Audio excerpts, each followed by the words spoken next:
अस्सलाम वालेकुम class, Hina हालिदिस hair. हमारे आज के वीडियो लेक्चर में जो कि हमने लेक्चर नंबर 2 स्टार्ट किया हुआ था उसके बारे में डिस्कस करेंगे। इस लेक्चर में हमने स्टार्ट किया था डिस्कशन को main functions of operating system कि ऑपरेटिंग सिस्टम के जो फंक्शंस हैं वो कौन कौन से हैं।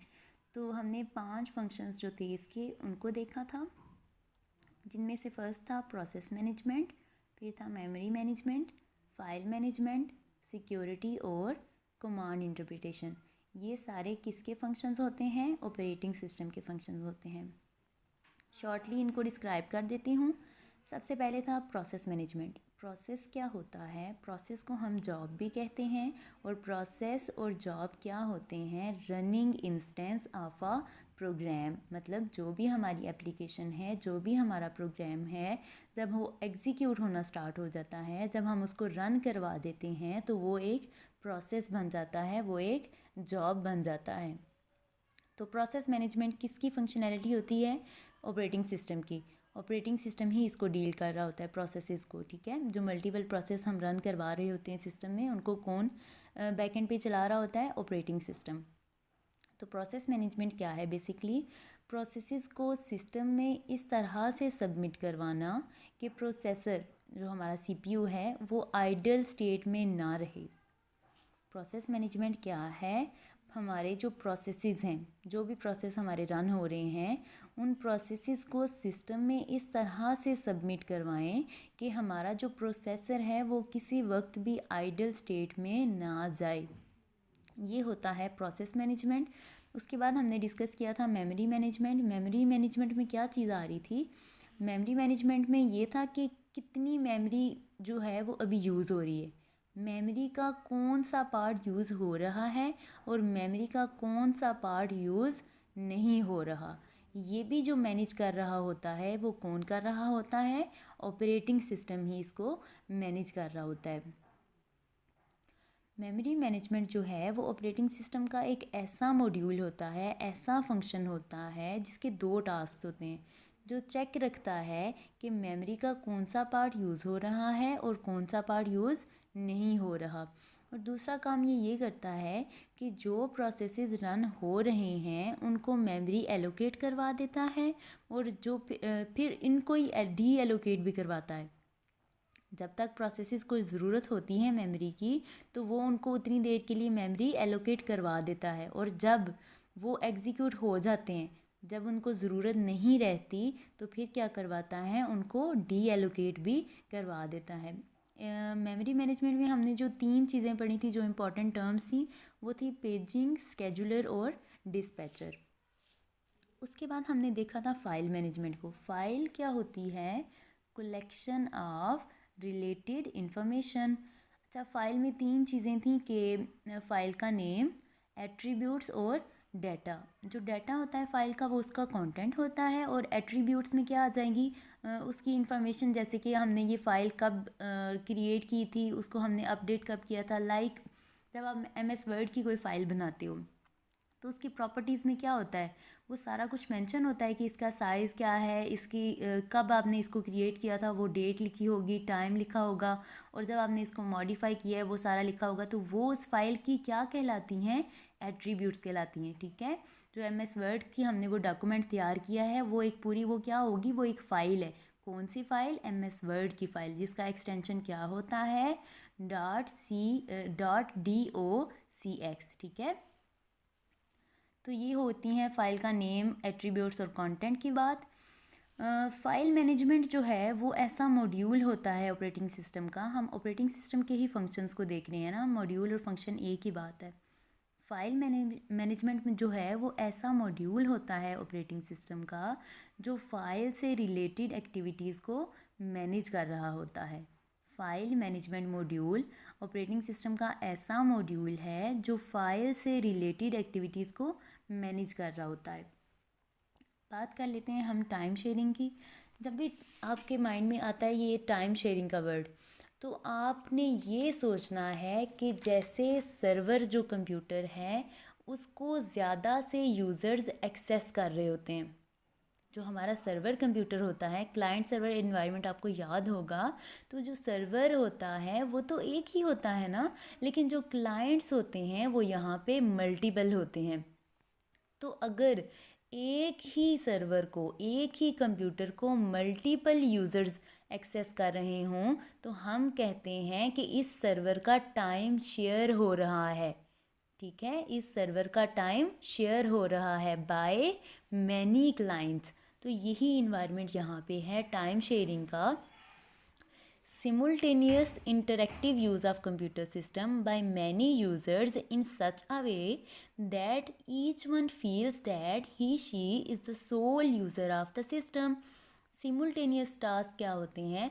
Simultaneous का मतलब होता है कि at the same time कोई भी दो चीज़ें जब बैक वक्त काम कर रही होती हैं, एक ही वक्त में काम कर रही होती हैं, तो हम कहते हैं ये सिमुल्टेनियसली ये चीज़ हो रही है। ठीक है, तो जब simultaneously interactive use of computer system हो रहा होता है, एक ही टाइम में कंप्यूटर सिस्टम यूज़ हो रहा होता है बाय मैनी यूज़र्स, तो हम कहते हैं कि इसका टाइम शेयर हो रहा है। और हर एक यूज़र को यही लग रहा होगा, यही फील हो रहा होगा कि सिर्फ वही उस सर्वर को एक्सेस कर रहा है और कोई कंप्यूटर उसको एक्सेस नहीं कर रहा। User terminals connected to the same computer simultaneously, कि बहुत ज़्यादा जो यूज़र्स हैं, जो बहुत ज़्यादा क्लाइंट्स हैं, समझ लें 4-5 जो हमारे क्लाइंट्स हैं, उनको ही कहा जा रहा है यूज़र टर्मिनल्स। वो सारे जो टर्मिनल्स हैं वो सिमुल्टेनियसली एक ही वक्त में वो सारे जो हैं वो एक ही कंप्यूटर के साथ कनेक्टेड हुए होते हैं। uses multi-programming with a special CPU scheduling algorithms। scheduling की नेक्स्ट में बात होगी किस तरह से CPU जो है वो स्केड्यूल करता है कि कौन से प्रोसेस को पहले रन करवाना है और कौन से प्रोसेस को बाद में रन करवाना है, ये CPU ही मैनेज कर रहा होता है।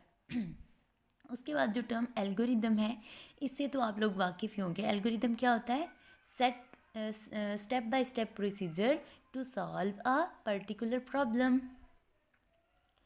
उसके बाद है हमारे पास short period during which a user process gets to use CPU is known as the time slice, के मतलब वो शॉर्ट टाइम जिसमें जो यूज़र है वो क्या कर रहा होता है, CPU उसको अलॉट हुआ होता है, वो पर्टिकुलर टाइम पीरियड जिसमें एक प्रोसेस को CPU अलॉट हुआ होता है, हम कहते हैं ये टाइम स्लाइस है या टाइम स्लॉट है, या फिर इसको क्वांटम भी कहते हैं। CPU is taken away from a running process when the allocated time slice is expires। अच्छा, जब भी किसी प्रोसेस ने रन करना है ना, तो क्या होगा, सबसे पहले उस प्रोसेस को CPU अलॉट कर दिया जाएगा कि ये तुम्हारा टाइम है, इतने टाइम तक ही तुम CPU को यूज़ कर सकते हो। हर एक प्रोसेस को CPU का टाइम अलॉट कर दिया जाता है, और जब वो प्रोसेस ख़त्म हो जाता है रन करना, जब एग्जीक्यूशन उसकी ख़त्म हो जाती है, तो जो उसको टाइम अलॉट किया गया होता है वो ख़त्म हो जाता है, तो हम कहेंगे कि अब इसका टाइम स्लाइस एक्सपायर हो गया है, इसका टाइम स्लाइस एक्सपायर हो गया है, या फिर इसका क्वांटम एक्सपायर हो गया है। उसके बाद है हमारे पास ये डायग्राम है, ये शो कर रही है कि एक प्रोसेस जो होता है उसके बैकएंड पे कितनी स्टेट्स रन हो रही होती हैं। एक जो प्रोसेस है उसके बैकएंड पे कितनी स्टेट्स रन हो रही होती हैं, कितने मराहिल से वो प्रोसेस जो है वो गुजर के आता है और तब कंप्लीट होता है। अच्छा, सबसे पहले है इसका कि रेडी स्टेट। सबसे पहले जब एक प्रोसेस स्टार्ट होता है, जब एक जॉब स्टार्ट होती है, जॉब हम प्रोसेस को ही कह रहे होते हैं, जब एक प्रोसेस स्टार्ट होता है तो वो सबसे पहले कौन सी स्टेट में जाता है? रेडी स्टेट में जाता है। ठीक है, और रेडी स्टेट के बाद जब उसको टाइम अलॉट हो जाता है CPU का, job is allotted to CPU for execution, कि जो प्रोसेस है जब रेडी स्टेट में आ जाता है तो वो क्या रिक्वेस्ट कर रहा होता है कि मुझे CPU से टाइम लेके दो, मुझे टाइम अलॉट करके दो। तो फिर जब टाइम उसको अलॉट हो गया तो फिर वो रन होना शुरू हो जाता है, रनिंग स्टेट में आ जाता है वो। और लेट्स सपोज उसको टाइम इतना है अलॉट किया गया है लेकिन उसको काम ज़्यादा है, ठीक है, उसको उस प्रोसेस ने रन ज़्यादा देर के लिए करना है, लेकिन उसको टाइम जो है वो कम अलाट किया गया था, तो वो दोबारा कहाँ पे आ जाएगा, रेडी स्टेट में। जब हम लोग ये पीछे देख के आए हैं बात टाइम स्लाइस की या क्वांटम टाइम की, कि जितना टाइम पीरियड, वो टाइम पीरियड जितना टाइम एक प्रोसेस को सीपीयू अलॉट हुआ होता है, उस पर्टिकुलर टाइम पीरियड को हम टाइम स्लाइस कहते हैं। और जब वो टाइम ओवर हो जाएगा तो क्या होगा, दोबारा रेडी स्टेट में आ जाएंगे। और जब ऐसा होगा कि दोबारा उसको सीपीयू टाइम अलॉट करेगा, तो जब दोबारा अलॉट होगा तो तब जाके वो रनिंग स्टेट में आएगा। और अब ये जो नीचे एक स्टेप आपको नज़र आ रहा है ब्लॉक्ड, वो क्या है कि अगर कोई इनपुट आउटपुट ऑपरेशन करना है, कोई इनपुट या फिर आउटपुट ऑपरेशन करना है, तो फिर क्या होगा, अभी कंप्लीट तो नहीं हुआ, ज़ाहिर है हमने आउटपुट, हमें रिक्वायर्ड है, हमने आउटपुट लेनी है, तो हम अपनी आउटपुट लेके तो तभी हम लोग नेक्स्ट प्रोसेस की तरफ जाएंगे ना। तो फिर ये क्या होगा कि रनिंग स्टेट से क्या होगा, job must wait for input output completion, कि इसने अपना टास्क कंप्लीट करके ही जाना है। और जब तो फिर उसके बाद जब इनपुट आउटपुट कंप्लीट हो जाएगा, तो उसके बाद दोबारा रेडी स्टेट में आएगा। जब रेडी स्टेट में एक जॉब आ जाती है, जब रेडी स्टेट में एक प्रोसेस आ जाता है, तो वो रिक्वेस्ट कर रहा होता है कि मुझे भी सीपीयू से टाइम अलॉट करवा के दें, ठीक है। तो जब उसको टाइम अलॉट हो जाएगा, तो वो दोबारा कौन सी स्टेट में आएगा, रनिंग स्टेट में आ जाएगा। और फाइनली जब वो उसका सारा प्रोसेस कंप्लीट हो जाएगा, तो क्या हो जाएगा, टर्मिनेट हो जाएगा वो प्रोसेस, ठीक है। जॉब इज़ प्रोसेसिंग, तो फिर वो क्या हो जाएगा, प्रोसेसिंग कंप्लीट हो जाएगी। उसके बाद हमने जो चीज़ पढ़नी है वो है सिक्योरिटी। अच्छा, सिक्योरिटी भी एक है, इसका फंक्शन है ऑपरेटिंग सिस्टम का। जैसे कि हमने स्टार्ट में बात की थी कि इसके 5 फंक्शंस हैं, तो उन 5 फंक्शंस में से एक फंक्शन क्या था, सिक्योरिटी था। तो सिक्योरिटी को भी मैनेज कौन कर रहा होता है, operating system. Deals with protecting the various resources, and resource का क्या मतलब होता है, कंप्यूटर के रिसोर्स, जैसे आप समझ लो प्रिंटर को आप कंप्यूटर का क्या कहते हो, रिसोर्स कहते हो, ठीक है। तो deals with protecting the various resources and information of a computer system against what, destruction and unauthorized access, ठीक है। तो 2 तरह के सिक्योरिटी के मैकेनिज़म्स होते हैं, एक्सटर्नल सिक्योरिटी और इंटरनल सिक्योरिटी। अच्छा, अब एक्सटर्नल सिक्योरिटी में क्या है और इंटरनल सिक्योरिटी में क्या है, वो देख लेते हैं। एक्सटर्नल सिक्योरिटी के बारे में क्या है, deals with securing the computer against external factors such as fires, floods, earthquakes, stolen disk, tapes वगैरह वगैरह, बाय मेंटेनिंग एडिकेट मतलब सफिशेंट, ठीक है, sufficient backup using security guards allowing access to sensitive information to only trusted employees। यहाँ पे क्या बात हो रही है कि जो एक्सटर्नल सिक्योरिटी है उनमें कौन कौन सी चीज़ें आ जाएंगी, लाइक अगर कोई आग लग जाती है कहीं पे, या कोई सैलाब वगैरह आ जाता है, कोई ज़लज़ला आ जाता है, या हमारी कोई डिस्क चोरी हो जाती है, तो क्या हम सिक्योरिटी किस तरह से कर सकते हैं, अगर हमने बैकअप बनाया हुआ होगा, अगर हमने अपने बैकअप को मेंटेन किया होगा, या हमने सिक्योरिटी गार्ड्स रखे हुए होंगे, तो हमारा ज़ाहिर है चोरी नहीं होगा, सिक्योरिटी गार्ड्स होंगे तो कोई भी चीज़ हमारी चोरी नहीं होगी, ठीक है। और अगर हमने बैकअप रखा होगा, तो अगर हमारी आग वगैरह खुदा हादसा लग जाती है किसी ऑर्गेनाइजेशन में, तो अगर बैकअप होगा तो वो भी सिक्योरिटी हो जाएगी हमारी। तो ये भी एक्सटर्नल सिक्योरिटी और इंटरनल सिक्योरिटी, ये भी किसके ज़िम्मा होती है, ऑपरेटिंग सिस्टम के, ठीक है। उसके बाद है इंटरनल सिक्योरिटी। अच्छा, इंटरनल सिक्योरिटी में क्या आता है, deals with user authentication, access control and cryptography mechanisms.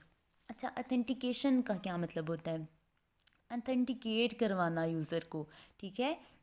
Like अगर हम लोग पासवर्ड और आईडी की बात करते हैं, तो वो क्या होती है, यूज़र की अथेंटिकेशन करवाती है वो, ठीक है, कि ये यूज़र है कौन, who is the user, authenticate करवाना।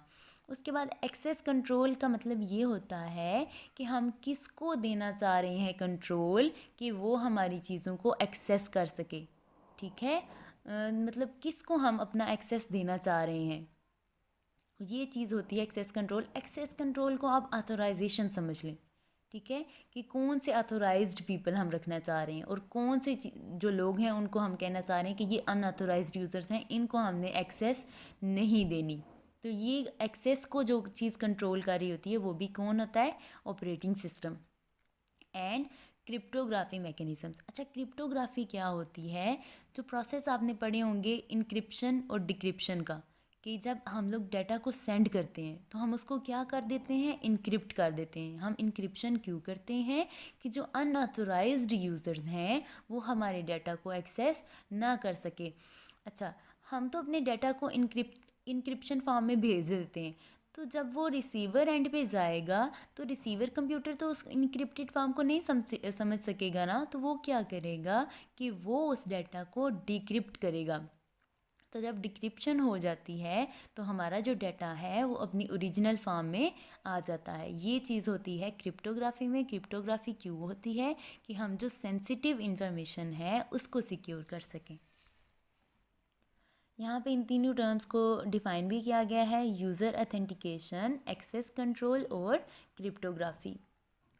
इनको देख लेते हैं। यूज़र अथेंटिकेशन में क्या चीज़ आती है, deals with the problem of verifying the identity of the user, कि हम वेरीफाई करवाते हैं कि ये यूज़र है कौन, before permitting access to the requested resource. जैसे कि आप लोग देखते हैं कि जब आपने फेसबुक पे लॉगिन होना होता है तो सबसे पहले क्या होता है, वो आपको क्या करवाते हैं, अथेंटिकेट करवा देते हैं, वेरीफाई करवा देते हैं कि ये यूज़र है कौन।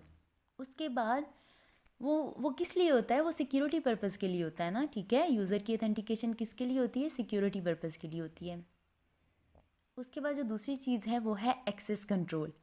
Once authenticated, access control mechanisms prohibited a user या फिर process from accessing those resource information that he she is not authorized to access. इसका मतलब क्या है कि जब हम अथेंटिकेशन करवा देते हैं तो फिर क्या होता है, ऑथोराइजेशन टेक प्लेस होती है। ये चीज़ आपने हमेशा याद रखनी है। आम टर्म्स में भी ऐसे ही होता है कि पहले अथेंटिकेशन होती है और उसके बाद ऑथोराइजेशन होती है। जब हम एक दफ़ा अथेंटिकेट करवा देते हैं, वेरीफाई करवा देते हैं कि ये यूज़र ये वाला यूज़र है, अथेंटिकेशन हो गई, उसके बाद एक्सेस कंट्रोल की बारी आती है कि अब ये अथेंटिकेट तो करवा दिया, अच्छा ठीक है ये पर्सन है, लेकिन अब ये देखना है कि इस पर्सन को राइट कौन कौन सा है, ये ऑथोराइज्ड है भी या नहीं है। लेट सपोज जब आप फेसबुक पे लॉगिन होते हो तो वो क्या होता है, सबसे पहले आपकी अथेंटिकेशन मांगता है, वेरिफिकेशन मांगता है। जब आप उसको बता देते हो कि मैं ये फ़लाँ यूज़र हूँ, तो वो क्या होता है, फिर जब वो फेसबुक यूज़ करने लग जाता है तो वो किसी फ्रेंड की प्रोफाइल खोलता है तो उसमें किसी चीज़ पे प्राइवेसी लगी होती है, तो वो आपसे जो चीज़ वो हाइड होती है, इसका क्या मतलब है, ये चीज़ क्या शो करवा रही है कि आप उस चीज़ के लिए अनऑथोराइज्ड यूज़र हो, आपको उस चीज़ का कंट्रोल नहीं है, आप पे वो बाउंड्री है। एक्सेस कंट्रोल ये वाली टर्म है। उसके बाद है क्रिप्टोग्राफी। क्रिप्टोग्राफी में क्या चीज़ आ जाएगी, means of encrypting private information so that the unauthorized access can not use the information. Cryptography यही चीज़ होती है कि आप डाटा को इनक्रिप्ट करवा देते हो, अपनी प्राइवेट जो आपकी इंफॉर्मेशन है, आपका जो ओरिजिनल डाटा है उसको आप इनक्रिप्ट करवा देते हो। क्यों इनक्रिप्ट करवाते हो, सो दैट कि जो हमारे अनऑथोराइज्ड यूज़र्स हैं वो इंफॉर्मेशन को यूज़ ना कर सकें।